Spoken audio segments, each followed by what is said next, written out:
Yan, hello pa sa ating lahat, Team Edsy. Kumusta? Sana ay nasa mabuti po kayong kalagayan. So, ayun na nga po, no. Edu ay nagbitaw na nga po ng salita. So, ano nga ba po yun? So, unang-una po ang lahat, kahit na may mga issue between Edsy at ng mga titas, kita po natin na tilay padir po talaga silang dalawa, hindi po sila nagpapatinag, especially si Eds, syempre. Unang-una sa lahat, huwag kang makinig sa mga tao nang da-down sa'yo.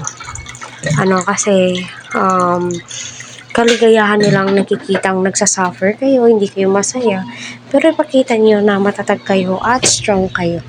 Diba? So, yun naman po ay siguro, tawag nito, trials lang yan, diba? Halos hindi po nawawalan ng trials tong Edsy, kasi marami ang naiinis, na, alam niyo na, simula't simula, si Eds ay binabash.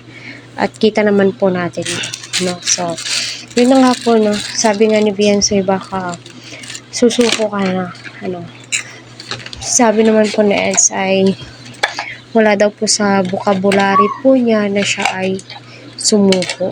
Diba? Sa layo pa naman po ng kanilang napagdaanan, marami na po silang na-achieve, lalong-lalo na po si Beyonce. Grabe po yung blessings na bumuhos po sa kanya, especially yung mga titas po niya na mababait at nagbibigay po ng mga advices. Kaya para sa akin ay hayaan lamang po yan, at sa panahon ngayon normal lang po yan.